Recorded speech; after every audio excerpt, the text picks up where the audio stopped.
Innahu min Sulaiman wa innahu bismillahirrahmanirrahim.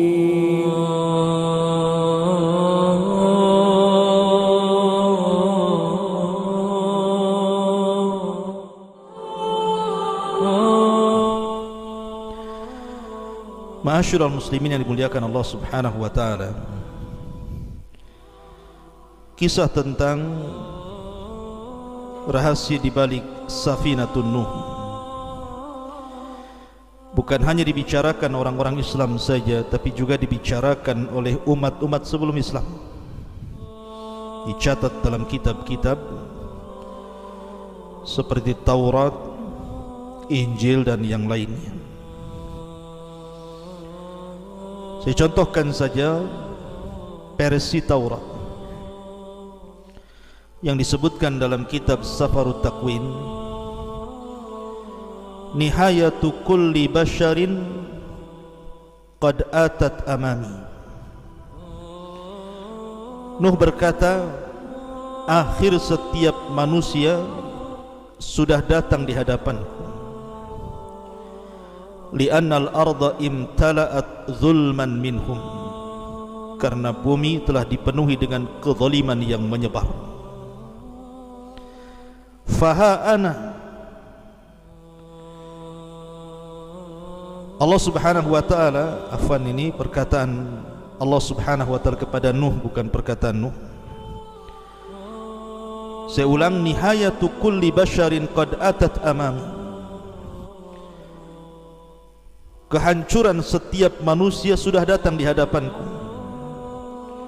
Li'annal arda imtala'at dulman minhum, karena bumi sudah dipenuhi dengan kezaliman yang menyebar.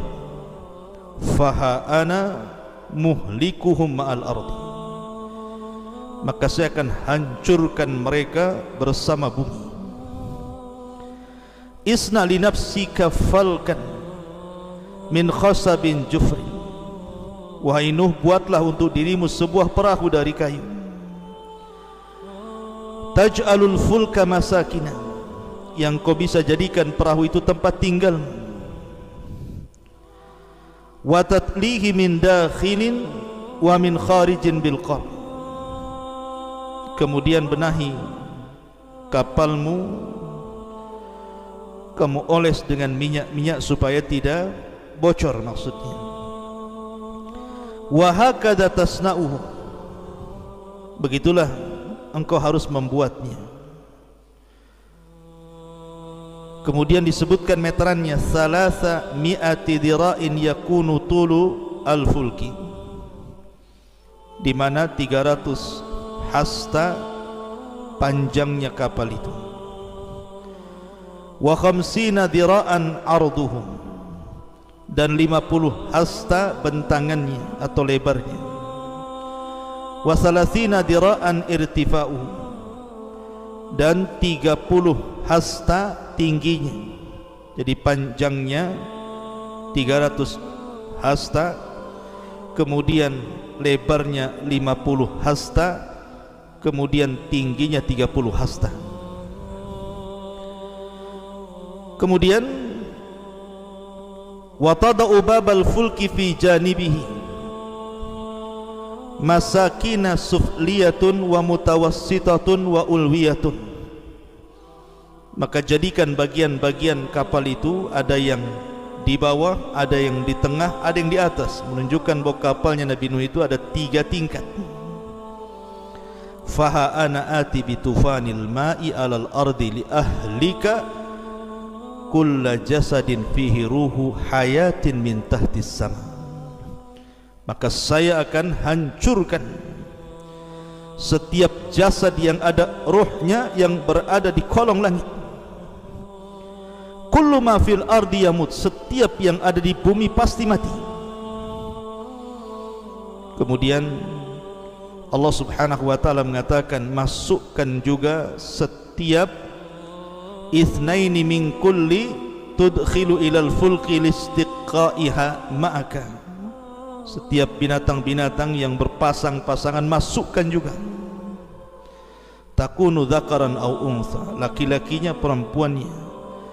Minat tuyur, dari burung-burung, ke ajnasiha bersama jenis-jenisnya, wa minal bahaim ke ajnasiha, dan juga binatang-binatang ternak dengan segala jenisnya, wa min kulli dabbabatil ardi ka ajnasiha, dan binatang-binatang melata di bumi masukkan dengan jenis-jenisnya. Fakhud li nafsika min kulli ta'amin, ambil juga untuk dirimu wahai Nuh setiap makanan yukal yang dimakan. Fayakunu laka walaha ta'aman, sehingga makanan itu cukup untuk kau makan dan semua penghuni yang ada di kapal itu. Fafa'ala Nuhun hasba kulli ma amarahu bihillahu hakadha fa'al, maka Nuh pun melaksanakan perintah Allah. Begitulah Nuh melaksanakan perintah itu. Ini versi Taurat. Tetapi kalau kita melihat versi Al-Quran, berbeda lagi. Saya akan sebutkan ayat-ayat yang berkenaan dengan sifat-sifat kapal Nabi Nuh alaihi salatu wasalam dalam Al-Quran.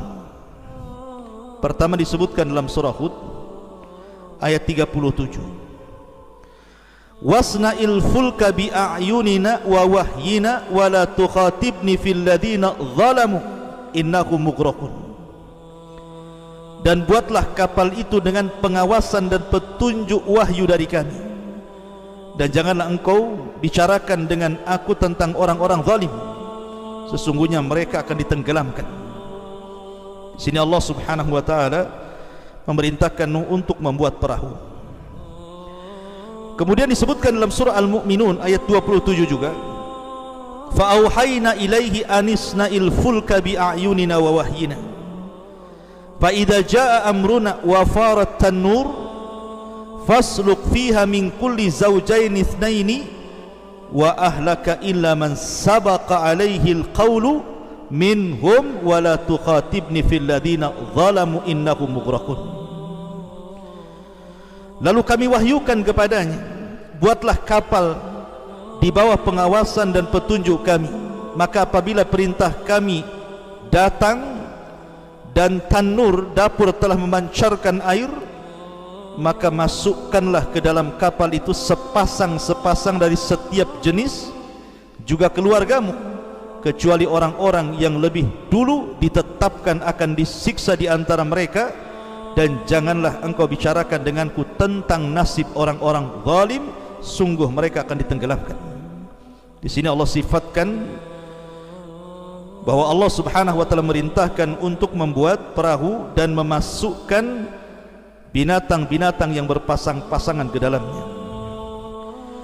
Kemudian juga Allah Subhanahu wa taala katakan, fa anjaynahu wa man ma'ahu fil fulkil mashhud, kemudian kami menyelamatkan Nuh dan orang-orang yang bersamanya di dalam kapal yang penuh muatan itu. Ya, karena di situ ada binatang, ada manusia, ada makanan dan begitu seterusnya. Kemudian juga Allah Subhanahu wa taala katakan masih dalam surah Hud ayat ke-38-nya, wa yasna'ul fulka wa kullama marra alaihi mala'u min qaumihi sakhiru minhu qala in taskharu minna fa inna naskharu minkum kama taskharun. Dan mulailah Nuh membuat kapal.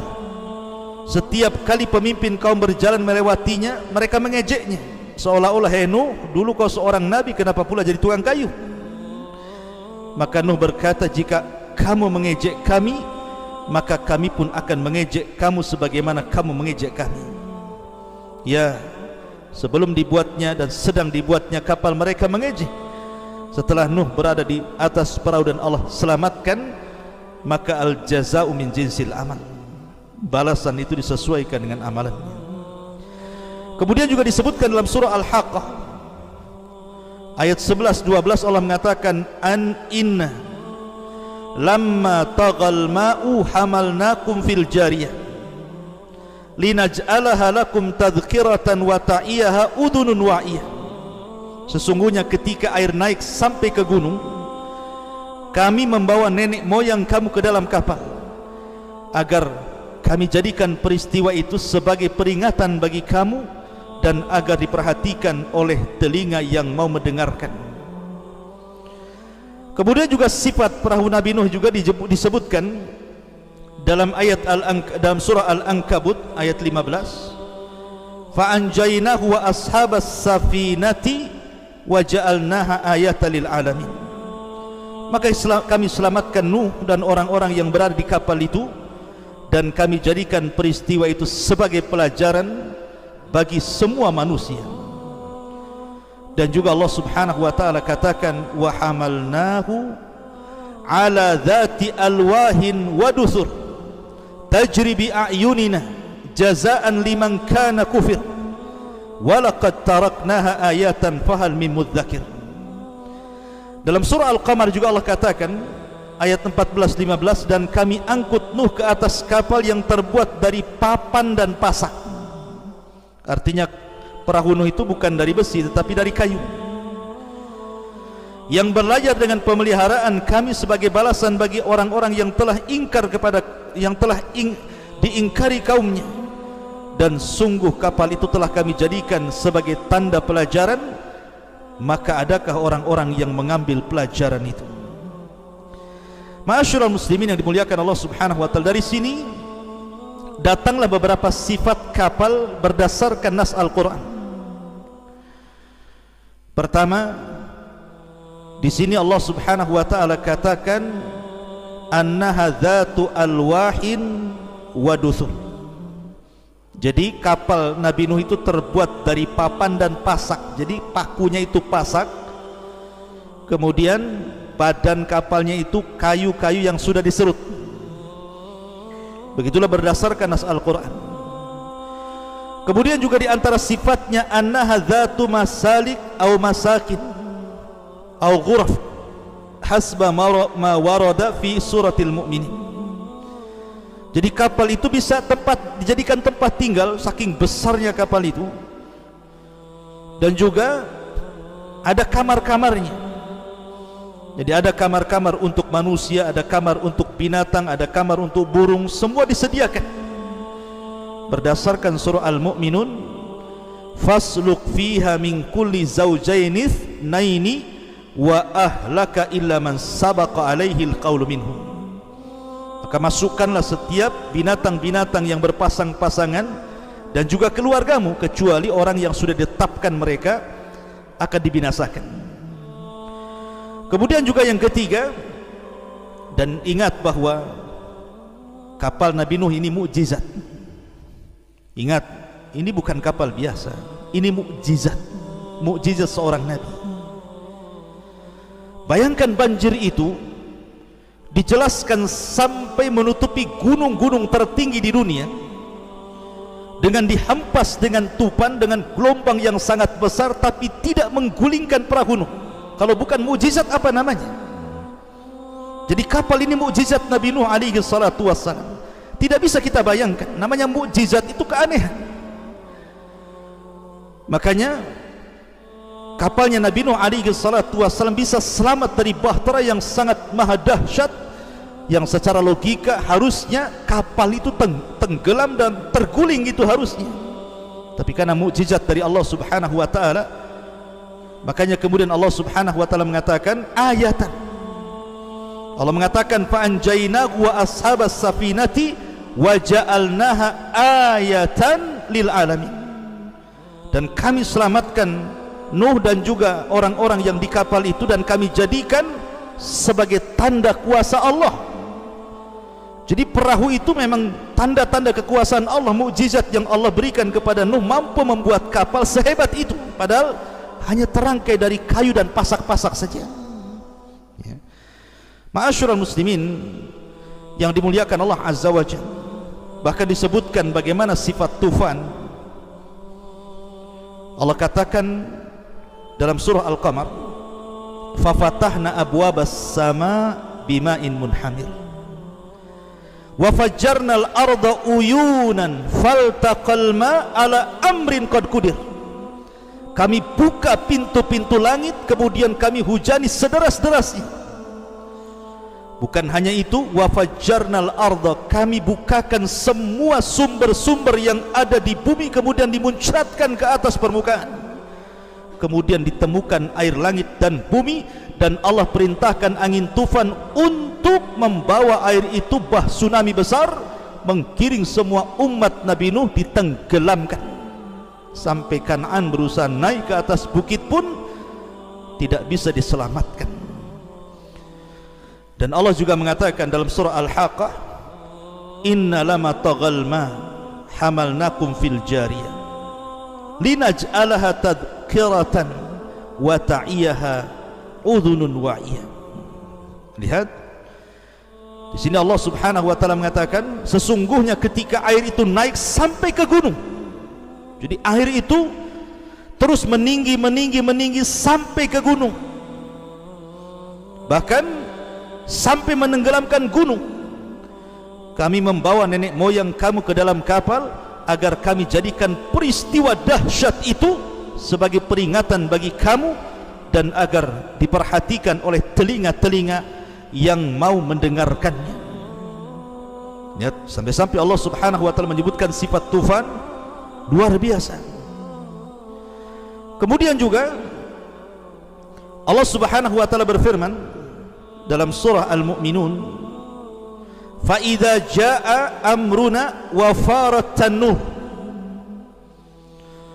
Arti fara, fauran, artinya irtifa'us sa'ili bisuhunatin natijatan ta'ridu limasdari hararatin. Artinya air yang datang itu bukan air biasa, tetapi mengandung hawa panas. Bayangkan seperti larva keluar dari perut bumi membawa air panas yang luar biasa. Adapun tanur adalah wajhul ardi, dia adalah permukaan bumi. Jadi permukaan bumi semua tertutup dengan air. Memang terjadi khilaf para ulama, apakah satu dunia itu terjadi banjir bandang dengan tufan yang hebat, satu dunia maksudnya, ataukah hanya kaumnya Nuh, karena ketika itu manusia belum mendunia, hanya di satu tempat kaumnya Nuh saja. Wallahu a'lam, karena tidak ada keterangan. Yang jelas bahwa Allah Subhanahu wa taala menyebutkan dalam surah Hud ayat 42, wa hiya tajri bihim fi maujin kal jibal, bahwa air itu menjadi gelombang-gelombang besar layaknya gunung-gunung yang sedang menghempas-hempas. Begitu dahsyatnya Allah Subhanahu wa taala menjelaskan tufan yang menimpa kaum. Coba bagaimana bisa selamat dengan banjir sebesar ini? Ma'asyiral muslimin yang dimuliakan Allah Subhanahu wa taala, ketika Nuh alaihi salatu wassalam naik ke atas perahu, memang secara jumlah berapa orang sebenarnya yang naik di atas perahu itu?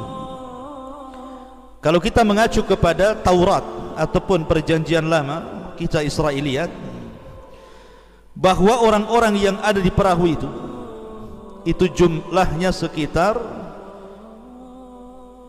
ada yang mengatakan 40 dan ada yang mengatakan 80 orang. Paling banyaklah 80 orang. Kenapa? Karena Nabi Nuh alaihi salatu wassalam itu memang diuji. Dia setiap berdakwah itu tidak dapat pengikut kecuali setelah melewati 20 tahun sekali. Jadi 20 tahun sekali baru dapat satu pengikut. Nanti 20 tahun lagi berdakwah, satu pengikut lagi. Dan Nuh itu berdasarkan nas Al-Quran, usia dakwahnya itu alfasanatin illa khamsina ama, 1000 tahun dikurangi 50, artinya 950 tahun Nuh itu berdakwah. Tapi Allah uji dengan tidak banyak pengikut, sehingga ada yang mengatakan 40, ada yang mengatakan 80, ada yang mengatakan 70. Wallahu a'lam. Ini berdasarkan dari kisah-kisah Israiliyat, karena Al-Quran tidak menjelaskan berapa jumlahnya. Yang jelas bahwa di perahu itu yang jelas-jelas ada adalah Nuh, kemudian 3 anak yang sudah saya ceritakan, Syam, Ham dan Yafis, dan juga istri-istrinya dan anak-anaknya. Apakah kemudian 70 atau sampai 80 itu hanya keluarga Nuh saja? Wallahu a'lam. Ataukah ada pengikutnya di situ? Allahu a'lam. Kita tidak tahu. Karena tidak dijelaskan masalahnya. Harus gimana gitu ya. Ma'asyiral muslimin yang dimuliakan Allah Azza wa Jalla. Lah, adapun besar perahu Nabi Nuh seperti yang di awal saya jelaskan versi Taurat tadi, sekian hasta panjang, sekian hasta lebar, sekian hasta tinggi, maka kita katakan sebagaimana yang dikatakan para ulama, fa innas safinata banaha Nuhun biwahyin. Ingat bahwa perahu itu dibuat oleh Nabi Nuh berdasarkan wahyu. Satu, wa ta'limin minallah, dan Allah yang mengajarkannya. Wala na'rifu hajmaha wala syaklaha wala tasmimaha wa hiya mu'jizatun wa ayatun li ahlil ardi. Kita tidak mengetahui berapa besarnya, bagaimana bentuknya, bagaimana sifatnya, karena perahu Nabi Nuh itu adalah mukjizat dan tanda-tanda kebesaran Allah yang Allah tampakkan di permukaan bumi, sebagaimana Allah berfirman, fa anjaynahu wa ashabas safinati wa ja'alnaha ayatan lil alamin. Dan kami selamatkan Nuh dan juga orang-orang yang ada di kapal itu, dan kami jadikan sebagai mukjizat, tanda-tanda kebesaran Allah di alam semesta ini. Dan Allah juga mengatakan dalam surah Yasin, wa ayatul lahum an hamalna dzurriyyatahum fil fulkil mashhun. Dan itu semua tanda kebesaran Allah bagi mereka. Kami bawa Nuh dan anak cucunya dalam perahu yang penuh dengan muatan. Ma'asyiral muslimin yang dimuliakan Allah Subhanahu wa taala, maka tidak boleh kita mengkias, oh perahu Nabi Nuh itu seperti kapal kelud umpamanya kalau di negeri kita ya, oh seperti kapal pesiar. Tidak bisa, karena tidak dijelaskan bentuknya seperti apa, kotakkah dia, segitigakah dia, seperti kepompongkah dia, kita tidak tahu. Maka kita hanya mengacu kepada zahir nas Al-Quran dan hadis Nabi SAW, bahwa kapal itu merupakan perintah dari Allah, merupakan wahyu, dan Allah yang mengajarkan bagaimana cara membuatnya. Adapun bentuknya, besarnya, sifatnya, kita hanya kembali kepada nas Al-Quran dan hadis-hadis Nabi SAW yang sudah dipahami oleh para ulama ahli sunnah wal jamaah. Ma'asyiral muslimin yang dimuliakan Allah Azza wa Jalla, disebutkan dalam tafsir Ar-Razi, tafsir Ar-Razi Mafatihul Ghaib, wa ikhtalafu fi annahu hal dakhala fi qawlihi zawjaini itsnaini ghairal hayawan amla. Apakah masuk pada perkataan setiap berpasang-pasangan selain hewan, pamannya tumbuh-tumbuhan, satu pohon kurma jantan, satu pohon kurma betina, begitu. Maka amal hayawan fadakhil, adapun hewan-hewan jelas masuk. Adapun yang dimaksud nabat, maksudnya tumbuh-tumbuhan, falafdhu la yadullu alaih, lafaz tidak menunjukkan itu. Tetapi tentu ada qarinah, yang namanya makanan tentu buah-buahan, sayur-sayuran tentu masuk gitu ya. Kebutuhan manusia pasti ada di situ. Tetapi kata beliau, kata Ar-Razi dalam tafsirnya, ketika bicara tentang masalah asad, asad itu singa, apakah juga singa dimasukkan ke dalam perahu? Sempat dia lapar, habislah semua binatang dalam perahu itu. Makanya dia mengatakan, lam yastati Nuh alaihi salam an yahmil al asad. Nuh tidak mau memasukkan singa pada awalnya ke dalam perahunya, hatta ulqiyat alaihi al humma, sampai Allah buat asad itu demam, macam kena corona gitu. Jadi sakit asadnya, tidak bisa apa-apa. Wa dzalika anna Nuhan alaihi salam qala ya Rabb famin aina ut'imul asad idza hamaltuhu. Ya Rabb, macam mana aku akan memasukkan ini singa ke dalam perahu? Kalau sudah di perahu ini, macam mana saya akan memberi makan dia? Maka Allah berfirman, fasawfa usghiluhu anit ta'am fasallatallahu alaihi al-humma, maka saya akan sibukkan dia sehingga lupa makan. Makanya Allah kirimkan penyakit demam kepada Asad sehingga murung saja, makan pun tak mau. Maka kemudian dimasukkanlah termasuk juga fil, gajah gitu ya, dan binatang-binatang yang sepasang-pasang. Sekarang masalahnya, perahu Nabi Nuh alaihi salatu wasalam untuk memuat binatang sebanyak yang kita kenal hari ini, dengan berbagai macam jenis binatang, dari binatang yang paling besar sampai binatang yang paling kecil, dari binatang yang berjalan di bumi sampai binatang yang terbang. Mungkinkah Nuh bisa membawa semua binatang dengan segala jenisnya? Maka dijawab para ulama, Allah itu ala kulli syai'in qadir. Allah atas segala sesuatu mampu. Tidak mesti kemudian binatang yang tidak ada di kapal itu Allah tidak sanggup menciptakan setelahnya. Allah itu ala kulli syai'in qadir, atas segala sesuatu maha mampu gitu. Jadi tidak perlu dipusingkan, akhirnya dihayalkan, nih binatang kalau kita masuk ke kebun binatang banyak sekali, kayaknya mustahil kalau masuk ke perahu Nabi Nuh, emang sebesar apa gitu kan. Nah, itu terlampau berlebihan cara kita berpikir. Kita ini tunduk kepada wahyu, dan ingat Allah ala kulli syai'in qadir. Allah segala sesuatu mampu menciptakan apapun yang sebelumnya belum ada jadi ada, kun fayakun bagi Allah. Tidak perlu pusing masalah-masalah seperti itu. Cuman masalahnya, berapa hari Nuh ini berada dalam perahu itu? Maka ini pun menjadi polemik.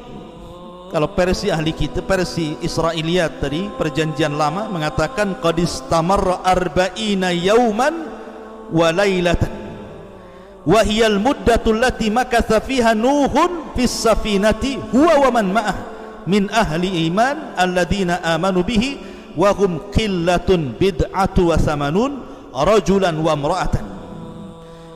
Adapun kapal itu terus terombang-ambing di tengah bahtera badai yang sangat besar itu selama 40 hari 40 malam. Itulah waktu Nuh berada di atas banjir itu. Dia bersama orang-orang yang beriman, ya sekitar 80 lebih, kurang lebih seperti itu. Wa kadzalika kullu asnafil hayawan wa tuyur, begitu juga semua jenis hewan-hewan dan burung-burung masuk di dalamnya. Tetapi yang jelas bahwa kita versi Islam, lam yarid nassun sabitun fil qur'ani awis sunnati an muddati mukthinuhin alaihi salatu wassalam fil bahri aw fis safinati, walakin taqulu ba'dul israiliyat annahu makatha arba'ina yawman wallahu a'lam. Tapi tidak, dalam Islam tidak ada satupun yang sabit dari Al-Quran dan Sunnah tentang berapa lama Nuh itu tinggal di perahu. Hanya kisah Israiliyat mengatakan 40 hari gitu saja. Maka tidak pusing bagi kita apakah 10 hari, 20 hari, 40 hari, 1 bulan, 1 tahun, karena perkara itu tidak menambah iman ataupun tidak memadaratkan keimanan seseorang. Yang jelas bahwa qasasul Quran itu diambil dari ibrah, pelajaran dari kisah Nuh alaihi salatu wassalam dan orang-orang yang berada di atas perahu Nuh alaihi salatu wassalam. Pertanyaannya, di mana kapal itu berlabuh? Di mana kapal itu berlabuh? Quran memang jelas mengatakan dalam surah Hud 44, wa qila ya ardu abli'i ma'aki wa yassama aqli'i wa ghidal ma'u wa qudiyal amru wastawat alal judi wa qila bu'dan liqaumi zalimin. Wahai bumi, telanlah airmu, wahai langit, berhentilah hujanmu, dan air pun disurutkan dan perintah pun diselesaikan, dan kapal pun berlabuh di sebuah gunung yang disebut dengan Judi, dan dikatakan binasalah orang-orang yang zalim itu. Quran hanya menyebutkan kalimat Jabal Judi, Bukit Judi. Ingat ada 3 bukit yang sangat dimuliakan. dalam sejarah kan itu. Ada namanya Bukit Judi, tempat berlabuhnya kapal Nuh. Ada namanya Bukit Saina, tempat Taurat turun kepada Nabi Musa alaihi salatu wassalam. Ada namanya Bukit Hira, di mana Rasul berada di gua Hira, wahyu turun di situ. Inilah bukit-bukit mulia. Lah salah satunya Bukit Judi. Pertanyaannya, di mana Bukit Judi ini? Terjadi silang pendapat yang cukup tajam di kalangan ulama. Ada yang mengatakan Bukit Judi itu di Mekah, di Mekah Al-Mukarramah. Karena ada yang mengatakan bahwa ketika Nuh alaihi salatu wassalam berada di atas perahu itu, maka Allah subhanahu wa ta'ala arahkan perahunya itu mengarah ke Mekah. Kemudian setelah berada di atas Baitullah Al-Haram selama 40 hari, kemudian diarahkan ke Bukit Judi. Kemudian disitulah kapal Nabi Nuh dilabuhkan. Ketika Nabi Allah Ibrahim alaihi salatu wassalam membangun Ka'bah, maka Ibrahim kan memerintahkan Ismail untuk membawa batu-batu. Maka diambillah 4 batu. Pertama batu Hira, kedua batu dari Sabir, kemudian batu dari Tur, kemudian batu dari Judi. Artinya masih negeri Arab, karena Ibrahim itu berada di Mekah, negeri Arab. Ini pendapat yang pertama, bahwa Bukit Judi itu berada di Mekah Al-Mukarramah. Pendapat yang kedua, bahwa Bukit Judi itu ada di Musil, di daerah Musil, daerah Irak sana. Disitulah kemudian bukit itu berada tempat berlabuhnya kapal Nabi Nuh alaihi salatu wassalam. Ada juga yang mengatakan bahwa bukit itu dekat dengan Kufah. Ada juga yang mengatakan dekat dengan Najab al-Ashraf.